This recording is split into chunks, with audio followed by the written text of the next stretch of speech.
Advertisement 8125893028.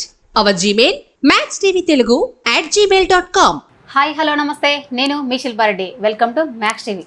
ఒక చిన్న షోతో తన జర్నీ స్టార్ట్ చేసి సై అంటే సై అంటూ డి డ్యాన్స్ షోలో టైటిల్ విన్ అయ్యి ఇప్పుడు ప్రజెంట్ శ్రీదేవి డ్రామా కంపెనీలో కొరియోగ్రాఫర్గా సక్సెస్ అయిన ఒక సాంగ్ని మంచిగా 15 మినిట్స్లో ఒక రియల్ లైఫ్ని 15 నిమిషాల్లో చూపిస్తాడు. మరి ఆయన ఎవరో కాదు, ఇప్పుడు మనతో పాటు ఉన్నారు కొరియోగ్రాఫర్ రాజు మాస్టర్. ఆయనతో మాట్లాడి మరిన్ని విషయాలు తెలుసుకుందాం. నమస్తే మాస్టర్ గారు. నమస్కారం అండి సార్, ఎలా ఉన్నారు? బాగున్నానండి, మీరు బాగున్నారా? బాగున్నాం సార్. సార్, అసలు మీరు ఇండస్ట్రీలోకి డాన్స్గా చేయడానికి ఎప్పటి నుంచి స్టార్ట్ చేశారు? 13 years నుంచి. 13 years అంటే మీ ఏజ్ 13 years నుంచి? 13 నుంచి. ఓకే, మీకు అసలు ఇన్స్పిరేషన్ ఎవరు? Michael Jackson. మైకేల్ జాక్సన్ అంటే ఆయన వీడియోస్ చూసుకుంటూ మీరు ఈ స్టేజ్ వరకు వచ్చారు అంటారు, డాన్స్ చేయాలి. స్టేజ్ మీదకి వచ్చడం కన్నా అంటే అప్పట్లో మనకు క్యాసెట్స్ ఐడియా ఉండదా? క్యాసెట్స్, ఓకే, సిడీ ప్లేయర్లో కూడా క్యాసెట్స్ ఉండేది అప్పుడు, అలా దొరికేటివి అనమాట. సార్, కొరియోగ్రాఫర్గా సక్సెస్ అవ్వడానికి గల మీరు పడిన బాధ ఎటువంటిది? కష్టమైన ఇంకేదైనా కానీ, అలాగే మీ లైఫ్లో నిజం చెప్పాలంటే ఒక చేదు అనుభవం అనేది ఒకటి ఉంటుంది. సో మాతో ఒకసారి షేర్ చేసుకుంటారా? అంటే ఏం లేదు, అప్పుడు 13 years బ్యాక్ రావాలని చెప్పి ఇండస్ట్రీకి వచ్చినప్పుడు మా ఇంట్లో చెప్పకుండా బయటకు వచ్చి అన్నపూర్ణ స్టూడియో కాడ తిండి లేక తివాళ్ళు లేక హోటల్లో పని చేసుకొని ఆ పూరి వాళ్ళు పెట్టే పూరి తిని ఇది కాదు మన లైఫ్ అని చెప్పి చెన్నైకి వెళ్ళిపోవడం. చెన్నైలో ఒక మాస్టర్ దగ్గర వర్క్ చేయడం. ఆ వర్క్ చేసిన తర్వాత కరెక్ట్ టైం ఫుడ్ పెట్టేది కాదు, చిత్రహింసలు పెట్టేవాళ్ళు. అది నన్ను భరించుకోలేక మళ్ళీ రిటర్న్ బ్యాక్ హైదరాబాద్కి వచ్చేసి మెల్లమెల్ల షో స్టార్ట్ చేసుకుంటా. దాని తర్వాత డ్యాన్స్ బేబీ డ్యాన్సు, ధమ్రీదము, సైంటిస్ట్ టైటిల్స్ ఇవన్నీ షోస్ చేసుకుంటా బయటకు వచ్చేవాళ్ళు. ఓకే, మరి మీకు ఫస్ట్ అవకాశం ఎవరు ఇచ్చేస్తారు ఈ డాన్సర్గా? నాకు రాజు మాస్టర్ అని దగ్గర 2-3 వేల సాంగ్స్ చేసిన రాజు మాస్టర్ ఉంటాడు చెన్నైలో. సో తను ఇచ్చిండు, అంటే అక్కడ ఇచ్చిండు లైఫ్. అక్కడ ఇచ్చి ఒక మాస్టర్ దగ్గర చెన్నైలో చేసినప్పుడు ఒక మాస్టర్ దగ్గర ఎంత ఇబ్బంది పడ్డాను. దాని తర్వాత అతను తీసుకొని ఇది కాదు వర్క్ అంటే అని చెప్పేసి తన దగ్గర ఆ వర్క్ తీసుకున్న తర్వాత మళ్ళీ ఇక్కడికి వచ్చిన తర్వాత రఘు మాస్టర్తో కలవడం కానీ వీళ్ళందరితో కలవడం కానీ ఆ విధంగా జర్నీ స్టార్ట్ అయింది. మళ్ళీ రియాలిటీ డ్యాన్స్ షో చేశారు కదా, సో ఆ అనుభవం మీకు ఇప్పుడు ఎలా యూజ్ అవుతుంది? అంటే అప్పుడు పోల్చుకున్నది ఏంటంటే అప్పట్లో డ్యాన్స్ ఉండేది ప్రొఫెషనల్గా, ఏంటంటే కమర్షియల్గా డ్యాన్స్ ఉండేటివి అప్పట్లో.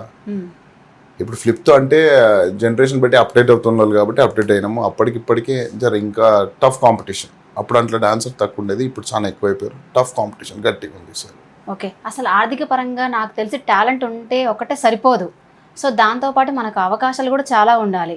సో మీ పరిస్థితి ఇప్పుడు ఎలా ఉంది? ఇప్పుడైతే దేవుని బాగానే ఉంది. అప్పట్లో చాలా స్ట్రగుల్ చేసేవారు. ఓకే, అంటే అప్పుడు జీ తెలుగులో 10 years బ్యాక్ చేసినప్పుడు తమనగర్ కొరియర్ రిటర్న్ బ్యాక్ ఇంటికి వెళ్ళేటప్పుడు నేను అసిస్టెంట్ బైక్ నడుపుతున్నాడు. 3 o'clock నేను వెనుక కూర్చున్నాను, బస్సు వచ్చి వెనక నుంచి తగిలింది, యాక్సిడెంట్ అయింది. అప్పుడు కాళ్ళు తీసేయాలని చెప్పారు. ఇప్పటికీ లిటిల్ బిట్ 5 రాడ్స్ ఉన్నాయి. దాని తర్వాత మళ్ళీ ఇండస్ట్రీ వైపు రావాలంటే కూడా వచ్చే సిచ్యువేషన్ లేదు నాకు అప్పట్లో.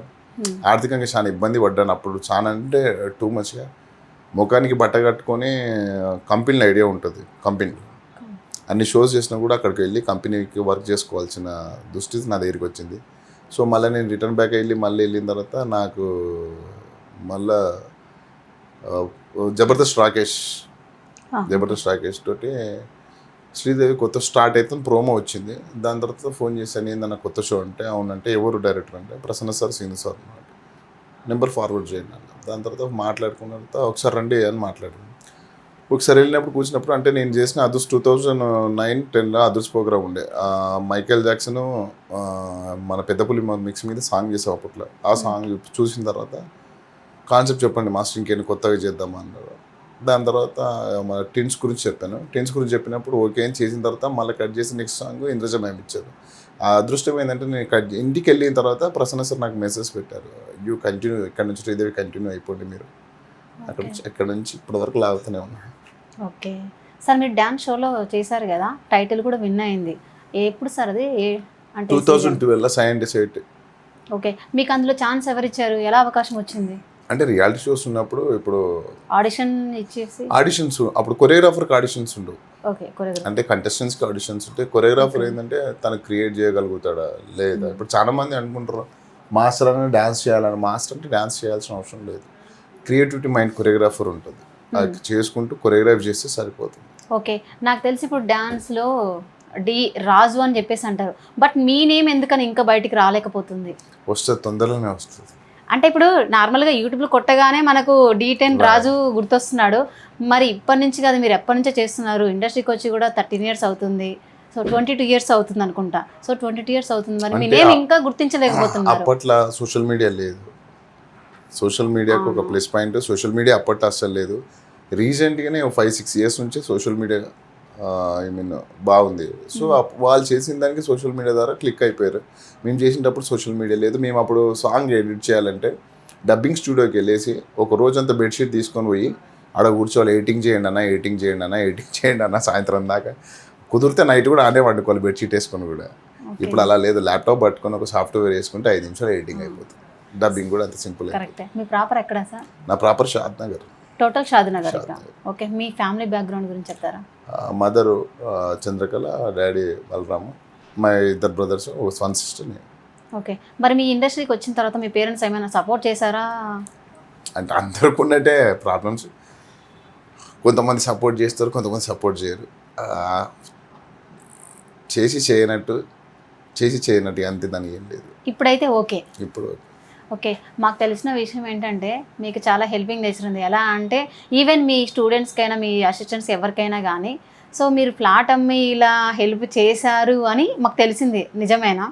కరోనా టైంలో అది కరోనా టైం అంటే నన్ను నమ్ముకున్న బ్యాక్గ్రౌండ్ ఒక 20 మంది టీమ్స్ ఉంటారు. వాళ్ళంతా కరోనా టైంలో నాకు వర్క్ లేదు, వాళ్ళకి వర్క్ లేదు. ఉన్న ఫ్లాట్ ఒకటే ఉంది, ఆ ఫ్లాట్ అమ్మేసి వాళ్ళకు ఇవ్వడం జరిగింది అంతే. అంటే నన్ను నమ్ముకొని ఉన్నారు. వాళ్ళకి నేను వర్క్ చేస్తే వాళ్ళకి వర్క్ వస్తుంది, నేను వర్క్ చేయనప్పుడు వాళ్ళకి ఎట్లా. వాళ్ళకు ఫ్యామిలీస్ ఉంటాయి, అన్ని ప్రాబ్లమ్స్ ఉంటాయి వాళ్ళకి కూడా. సో నాదొకటి అలా అయింది. మరి చైతన్య మాస్టర్తో మీ ర్యాప్ ఎలా అనిపించింది? ఆయన మరణించిన తర్వాత మీ మనసుకి ఎలా? అంటే యాక్చువల్లీ మణికొండల వాడు డి ఫ్లోర్ పైన ప్రాక్టీస్ చేస్తున్నాను, కింద శ్రీదేవి డ్రామా కంపెనీ. నేను సాంగ్ ప్రాక్టీస్ చేసుకునేటోని.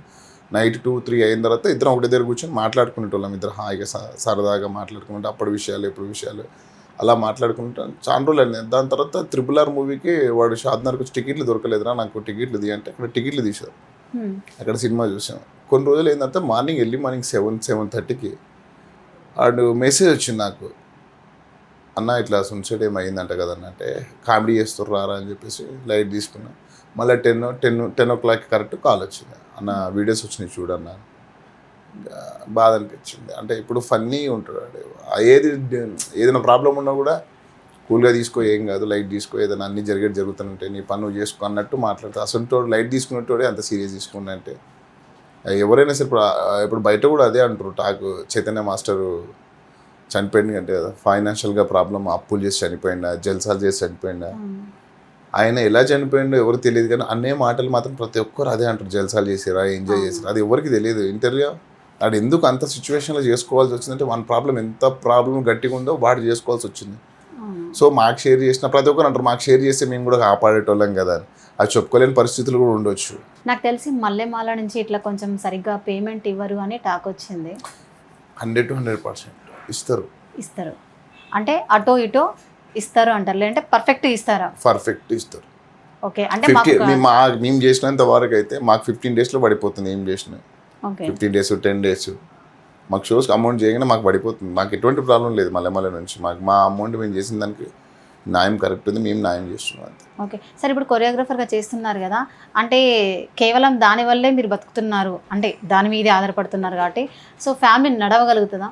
నడుస్తుందంటే నడుస్తుందండి, నడిపించుకోవాలి మనమే. అంటే ఇప్పుడు నార్మల్గా ఏదో జాబో అదని చెప్పేసి అనుకుంటాం, దానికి ఒక శాలరీ లాగా ఉంటుంది, బట్ మరి ఇదేలా? నేను ఒక విషయం చెప్తానండి కరెక్ట్గా. నీ దగ్గర 100 కోట్లు ఉండొచ్చు, మార్నింగ్ పూట కళలు వస్తాయి, దాన్ని ప్రూవ్ చేసుకునే కెపాసిటీ నీకు ఉండదు. కానీ ఒక కళాకారుడికి మాత్రం ఉంటుంది. ఎందుకు ఉంటుందంటే మార్నింగ్ 5 o'clock వన్ కళ వచ్చిందనుకో, సపోజ్గా ట్యాంక్ బండి కాడ డ్యాన్స్ చేసినట్టు, ఏదో వాకింగ్ చేసినట్టు, అది వాడు తీర్చుకోగలుగుతాడు ఒక కళాకారుడు. కానీ ఇది 100 కోట్లు నువ్వు తీర్చుకోలేవు. వాళ్ళకు మనకున్న తేడా చాలా తేడా ఉంటుంది. ఆ దేవుడు ఇచ్చిన గిఫ్ట్ అది మనకు. సార్ ఒకవేళ మీరు ఏ హీరోకి డాన్స్ కంపోజ్ చేద్దాం అనుకుంటున్నారు, ఎందుకని? అంటే యాక్చువల్లీ ఇప్పుడు శ్రీదేవి మూవీ ఇజ్రా కానీ అఘోర కానీ చాలా చేశాను. ఇప్పుడు రీసెంట్గా 4 మూవీస్ అయిపోయినాయి. ఒక మూవీ సింగిల్ కార్డు. ఓకే, రీసెంట్గా బ్రహ్మాండం అనే మూవీ ఉంది, 3 songs అయిపోయినాయి, ఇంక 1 song పెండింగ్. సో నాకు డ్రీమ్ పెద్ద. నేను ఇప్పటివరకు మీరు అన్నట్టు రాజు మాస్టర్ ఎందుకు ఎలివేషన్ కాలేడు. సో నాకు బన్నీ సార్తో చేస్తే బాగా చేస్తాడు డాన్స్ అని మనం ఆ రూట్లో వెళ్తే నాకు డ్రీమ్ అదే. బన్నీ సార్తో చేస్తే బయట నేను పికప్ అయిపోవచ్చు అనే ఆలోచనతోటే అప్పటి నుంచి గోల్ ఉంది. 5-7 ఇయర్స్ నుంచి అదే ఉంది, కానీ నడుస్తున్నది ఎప్పుడు తీరుతుందో మాత్రం తెలియదు.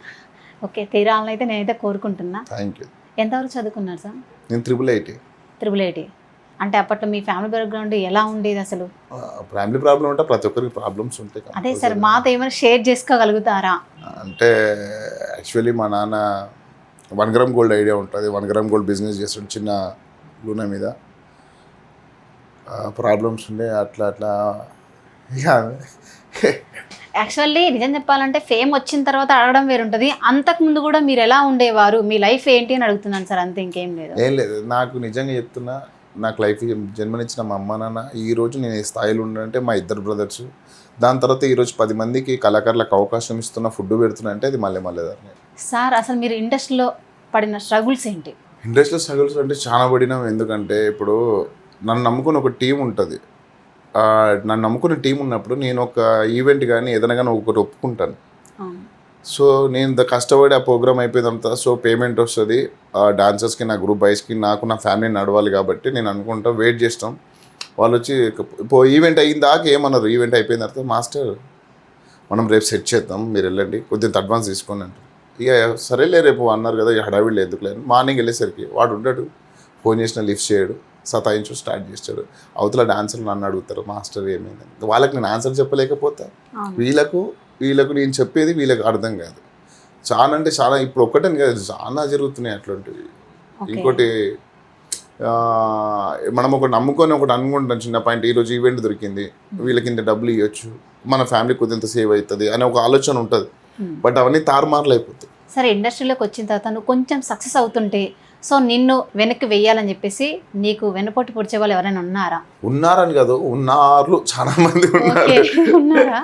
అంటే మన వెనుకనే ఉంటూ, మన దగ్గరనే ఉంటూ, మన వెండి పొడి పొడిచే చాలా మంది. అంటే ఇంటి దొంగనైనా ఈశ్వరుడు పట్టలేడు అంటారు చూడండి. సో నా సామెత అదే అనమాట. అంటే మన వెనుకనే ఉంటూ మనతోటే నవ్వించుకుంటూ, మనకి వెన్ను పొట్టు పొడిచింది నాకు అసలు తెలియదు, కానీ వెన్నుపోటు ఓడిచినా నేను ఆదరిస్తే, నేను దగ్గర తీసుకుంటా. కొట్టు, కానీ ఏదో ఈపులో కొట్టు, కానీ కడుపు మీద మాత్రం కొట్టకు. ఎందుకంటే నాకు కొట్టిన వల్ల నా గ్రూప్కి ఇబ్బంది అవుతుంది, నా ఫ్యామిలీకి ఇబ్బంది అవుతుంది, నాకు ఇబ్బంది అవుతుంది. ఇప్పుడు ఎట్లుందంటే చాలా నమ్ముకొని ఉంటాం మనం ఒక్కనే. వాడు ఉన్నంత వరకు కాంటాక్ట్స్ అన్నీ తీసేసుకొని చేసేసుకొని ఇక వాడు స్టార్ట్ చేస్తాడు ఎంబండి, ఇక నెక్స్ట్ వాడు అయిపోతాడు. ఇక చాలా అంటే మన దగ్గర ఒకటి నాకు తెలిసినంత వరకు అయితే, ఇప్పుడు నీ దగ్గర నువ్వు మ్యాక్స్ టీవీలో నువ్వు చేస్తున్న వరకు అంటేనే నీకు సపోర్ట్ ఇస్తారు. నువ్వు ఫర్దర్గా నువ్వు యాంకర్గా చేయట్లేదని చెప్పు, ఎవరో నీకు కాల్ చేస్తారా, చేయరు. సో నేను కూడా మ్యాక్సిమం ఒక 1 మంత్ అయింది హెల్త్ ఇష్యూ వల్ల కొన్ని షోస్ చేయలేదు. నేను అయిపోయి నా వల్ల వచ్చిన షోస్ కానీ నేనే మేనేజ్ చేసుకొని ఇంట్లో రెస్ట్ తీసుకుందాం అనుకున్నా. దాని తర్వాత టీం ఇలా విడిపోయింది. అయ్యో, అంటే రీసెంట్గా హెల్త్ బాగాలేదు? రీసెంట్గానే, అంటే ఒక మూవీస్ చేసాం కంటిన్యూ 4-5 డేస్ కంటిన్యూ అయ్యేసరికి ఆ వెదర్కి నాకు హెల్త్ బాగాలేక ఉన్నాను. ఆ టీంలో డివైడ్ అయిపోయేది. సో మళ్ళీ నేను 5 డేస్ అయితే స్టార్ట్ చేసి అందరి దగ్గరకు వచ్చి నమ్ముకోండి, ఒక్కరిని నమ్ముకొని కష్టమో సుఖమో అతనితో షేర్ చేసుకుంటే మీకు ఏం చేయాలో చేస్తాడు. అంతేగాని మీరు బయట ఒకలాగా లోపల ఒకలాగా మాట్లాడుకోండి. కానీ ఒక్కటి చెప్తున్నా, నేను బంతిలాంటిని, నన్ను ఎంత దొక్కుదామన్నా నేను లేచి తప్పండి. ఇప్పుడు ఎలాగో మీరు ఇట్లా కొరియోగ్రాఫర్ చేస్తున్నారు కదా, సో ఇప్పుడు ఎవరికైనా ఒక జాబ్ చేస్తున్నామంటే కనుక పర్మనెంట్గా ఉంటుంది, మనకి ఇది పర్మనెంట్ కాదు కదా, సో ఫ్యూచర్ ఎలా అంటుంటారు? ఫ్యూచర్ ఏంటంటే ఇప్పుడు ఏది ఫ్యూచర్ గురించి ఆలోచించట్లేదు. ఈ ఒక్కరోజు మాత్రమే మనది. నువ్వు పెద్ద ఎంప్లాయ్ అయినా ఏమైనా ఇది ఒక్కరోజు నీది, రేపు ఏం జరుగుతుందో ఎవరికి తెలియదు. బట్ కానీ మనం ఏం చేస్తాం సార్, కంపల్సరీ అరే ఫ్యూచర్ గురించి ఇలా అని అలా అని చెప్పేసి వెనకేస్తుంటాం కదా అమౌంట్ అనేది ఏదైనా కానీ. నాది ఒక్కటే తెలుసు, ఈ రోజు మాత్రమే మనది, రేపు అయితే మనది కాదు. అది దేవుడి అది రాసి పెట్టేది. ఈ రోజు వరకు నువ్వు ఆలోచించు, రేపటి నువ్వు ఆలోచించు. సార్ మ్యారేజ్ అయిందా? అయింది. పిల్లలు? 2 ఉన్నారు. 2, ఒక పాప ఒక బాబు. ఓకే, ఎలా అనిపిస్తుంది వాళ్ళతోటి? నాకు యాక్చువల్లీ మార్నింగ్ షూట్కి వెళ్ళిపోయి ఈవినింగ్ వచ్చిన తర్వాత ఫ్రెష్ అయిపోయి పిల్లలతో ఆడుకుంటే చాలు. ఆ పిల్లలు డాగ్ కూర్చొని ఆడుకుంటా 1 అవర్ రిలీఫ్ అయిపోతుంది. దాని తర్వాత నా గ్యాంగ్ వస్తారు ఇంటికి. ఓకే, వాళ్ళు నచ్చింది వాళ్ళు చేసుకుంటారు. ఇక ప్రజెంట్ ఇప్పుడు ఏమైనా న్యూ ప్రాజెక్ట్స్ ఉన్నాయా సార్? మూవీస్ ఉన్నాయి. ఏ మూవీలు చేశారు సార్? అంటే కమింగ్ అప్. ఓకే, ఇప్పుడు ఆల్రెడీ ఇది సూపర్ జోడీ. ఓకే, అందులో కూడా కొరియోగ్రాఫర్ చేస్తున్నారు. సార్ మీకు యాక్సిడెంట్ అయిందని తెలిసింది, అలాగే కాళ్ళకు కూడా రాడ్లు పడ్డాయి. సో తీస్తే మీ డాన్స్ ఎలా కంటిన్యూ చేస్తారు?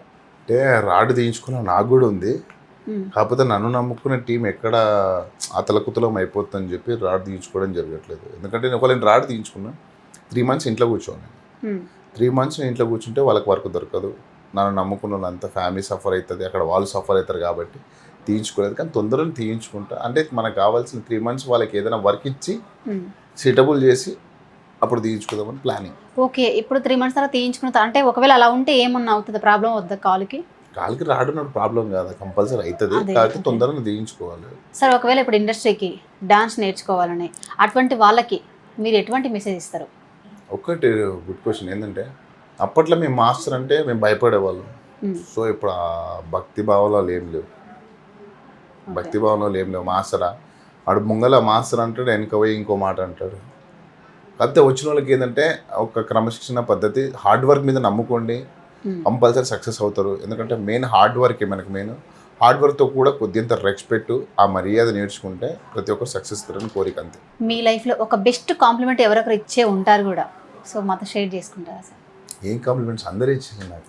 అంటే అందరు ఇచ్చేది వేరు, అందులో ఒక బెస్ట్ ఉంటుంది కదా సార్? మా అమ్మ. మీ అమ్మ అంటే ఏం చెప్పారు, ఎలా? అంటే వాళ్ళకు నేను కొరియోగ్రాఫ్ చేయడం కన్నా నేను స్క్రీన్ మీద డ్యాన్స్ ఆడుతుంటే వాళ్ళకి చాలా ఆనందం. ఫస్ట్ ఆఫ్ ఆల్ నేను చేసిన మూవీస్ కానీ, నేను చేసిన శ్రీదేవి కానీ, ఏదైనా సరే కానీ మా అబ్బాయి నా ముంగడైతే వాళ్ళు ఏం చెప్పుకోరు, బయట చెప్పుకుంటారు. మా అబ్బాయి నేను ఇంటికి వచ్చేసరికి ఏం తెలియనట్టు అసలు, కానీ అది తెలుస్తుంటుంది నాకు. బయట చెప్తుంటే అది తెలుస్తుంటుంది, చాలా హ్యాపీ అనిపిస్తుంది. ఓకే సార్, శ్రీదేవి డ్రామా కంపెనీలో మీరు చేశారు కదా, సో ఇంద్రజమ్మ గారితో మీరు యాప్ ఎలా అనిపించింది? మ్యామ్ అసలు మ్యామ్ నిజం చెప్పాలంటే వండర్స్. ఓకే, తను చాలా senior, most senior heroine. But మేము పోయినా కూడా చాలా రెస్పెక్ట్ ఇచ్చి, మర్యాద ఇచ్చి మాట్లాడి, మాస్టర్ ఎలా ఉన్నారు, బాగున్నారు, రెస్పెక్ట్తో మాట్లాడి, చాలా అంతకన్నా గౌరవం ఇంకేం కావాలి. అవును. మీకు ఏమైనా జబర్దస్త్ టీంతో ఏమైనా ర్యాప్ ఉంటుందా సార్? అందరితో ఉంటుంది అమ్మా, అక్కడ అంతా చేస్తాం కదా. ఆర్టిస్టులతోటి శ్రీదేవి అంటే మ్యాక్సిమం ఆర్టిస్టులు ఎక్కువ ఉంటారు, వాళ్ళతో చేపిస్తాం కాబట్టి ర్యాప్ ఉంటుంది. ఓకే, మెయిన్ హైపర్ ఆదితో ఎలా అనిపించేది? హైపర్ అంటే ప్రాక్టీస్లో మేము భలే నవ్వుతాం. ఒక్కొక్కసారి ప్రాక్టీస్ అయినప్పుడు ఒక 5 నిమిషాలు టైం కరెంట్ పోయినా, ఏదైనా పవర్ కట్ అయినా పంచులు వేస్తాడుగా నవ్వుకుంటూ కూర్చుంటాం. బట్ కానీ ఆయన మాత్రం ఎక్కువ రిసీవ్ చేసుకోరు కదా పంచులు. ఆయన ఎవరి మీద వేయచ్చు, బట్ ఆయన మీద వేయరు అని అంటూ ఉంటారు. అది ఆయనకు తెలియాలి, మీకు తెలియాలి, నాకు తెలియదు. అంటే అలాని అసలు మీ ర్యాప్ ఉంది కాబట్టి అడుగుతున్నాను. సో నా దగ్గర ఉన్నంత వరకు మేము ఫ్రీగానే ఫ్రెండ్ లాగానే మాట్లాడుకుంటూ వెళ్తాం. హ్యాపీ, ఇది కాదు మాస్టర్ అది అంటారు, అది కాదన్న ఇది అని మాట్లాడుకుంటూ వెళ్ళిపోతాం. కాకపోతే శ్రీదేవి డ్రామా కంపెనీలో నేను చేసినది డాన్సర్కి అందరికీ స్టేజ్ మీద షూస్ ఇచ్చాను. అంటే బోనాల ఎపిసోడ్కి 25,000 వస్తే అది ఇంకా కొన్ని వేసేసి, అంటే బెస్ట్ పర్ఫార్మెన్స్కి 25,000 ఉంటుంది. నేను కొన్ని వేసేసి ఆ డాన్సర్లు అందరికి స్టేజ్ మీద ఇచ్చినప్పుడు షూస్, సో తను చాలా హ్యాపీగా ఫీల్ అయింది అయిపోరాదని. ఓకే, బట్ నిజం చెప్పాలంటే మీరు ప్రతి ఒక్కరికి హెల్ప్ చేయాలన్న తపన మీలో ఉంటుంది. అది ఎప్పుడు ఇలా ఉండాలని అయితే మనస్ఫూర్తిగా కోరుకుంటున్నాను. కాకపోతే దేవుని ఒకటే కోరుకుంటా, ఒకటే మీ అందరికీ వెనుపోటు ఓడకుండి నన్ను మంచిగా ఆదరించండి. అందరికీ నా ఛాన్స్ అని ఒక్కరైనా నా దగ్గరకు వస్తే ప్రతి ఒక్కరికి నేను రిసీవ్ చేసుకొని నా సాధ్యమైనంత వరకు వాళ్ళకి ఎంత అవుట్పుట్ ఉంది, ఏమి ఇవ్వగలుగుతాను మాత్రం ఇవ్వగలుగుతాను. ప్రతి ఒక్కరు నాకు మెసేజ్ చేసి ఒక ఛాన్స్ అంటే నేను కూడా చేయలేను కదా. నాకు నా సాంగ్కి ఎంత స్కోప్ ఉంది, నేను ఏ సాంగ్లో ఎంత చేయాలో అంతవరకు స్కోప్ చేయగలుగుతాను. ప్రతి ఒక్కరు ఏంటంటే మీ మాస్టర్లని, మీ తల్లిదండ్రులని ఫస్ట్ గౌరవించండి. ఎందుకంటే మీ మాస్టర్ని మీ గౌరవించకుండా నా దగ్గరకు వచ్చి మా మాస్టర్ బాగా చేయడు, మీరు సూపరు అంటే ఈ భజన బ్యాచ్ ఆపేయండి ఫస్ట్, అప్పుడు మీరు డాన్సర్ ఎదుగుతారు. సార్ మీకు ఎప్పుడైనా కానీ ఇలా రేపు ఇలా ఈవెంట్ ఉంది, సో వచ్చి చేయండి, చేసిన తర్వాత పేమెంట్ ఇవ్వకుండా ఉన్న రోజులు ఉన్నాయా? చాలా ఉన్నాయి, బాధపడే రోజులు కూడా చాలానే ఉన్నాయి. అంటే ఆ టైంలో మీకు ఎలా అనిపించింది, ఏంటి లైఫ్ ఎలా అనిపించింది అంటే కొంచెం నాకు అసలు మ్యాక్సిమం కోపం రాదు. ఆ టైంలో ఎవరి మీద ఇక్కడ అనాలో తెలియక ఇట్లా అవుతుంటుంది అనమాట. ఎవరి మీద కోపం రాదు, నాది నేనే తీసేసుకుంటా, అంతే తేడా. అంటే ఇంకో క్వశ్చన్ కూడా వచ్చింది, మీ వస్తువు మీరే వెళ్ళిపోయి నా ఇబ్బంది పడతారంట, కానీ ఎవరి మీద తీర్చలేం కదా కోపం, అందుకే నా మీద నేనే తీర్చుకుంటా. అంటే అలాని కాదు సార్, అంటే చాలా జరుగుతుంటాయి ఇలా, సో అప్పుడు మీకు బాధ అనిపించింటుంది కంపల్సరీ. ఎటువంటి అంటే ఎలా ఆ ఫీలింగ్ ఏం చెప్పలేం, కానీ చాలా బాధ ఉంటుంది. చెప్తున్నా కదా, దేనికన్నా అంత అసొంటోళ్ళు కూడా ఉండి కూడా వేస్ట్. ఒక కళాకారులతో ఆడుకోకండి ప్లీజ్. ఎందుకంటే ఏదైనా ఈవెంట్ చేసినప్పుడు ఈరోజు కాబట్టి ఒకరోజు సగం పేమెంట్ అని ఇచ్చి ఆపేసి మళ్ళీ తర్వాత నన్ను ఇవ్వండి. ఎందుకంటే మీకున్నట్టే ఫ్యామిలీ కళాకారులకు కూడా ఫ్యామిలీలు ఉంటాయి, మీకు కడుపు ఉన్నట్టే వాళ్ళకు కూడా కడుపు ఉంటుంది. అర్థం చేసుకోండి ప్లీజ్. సార్ ఇప్పుడు మీరు మూవీస్ కూడా చేస్తున్నారు కదా, సో మూవీస్లో యాక్టింగ్ చేయడం ఈజీ అనిపించిందా, డ్యాన్స్ మీకు ఎలాగో అలవాటు కాబట్టి ఏది ఈజీ అనిపించింది? నేను మూవీస్లో యాక్ట్ చేస్తున్నా, ఆల్రెడీ కొరియోగ్రాఫ్ చేస్తున్నా, సో నాకు అన్నిటి ఈజీయే నాకు. Anyway thank you so much sir. నిజం చెప్పాలి, మేము పిలవగానే మా మ్యాక్స్ టీవీకి వచ్చినందుకు, ఇంటర్వ్యూ ఇచ్చినందుకు thank you so much. Thank you అందరికి నమస్కారం.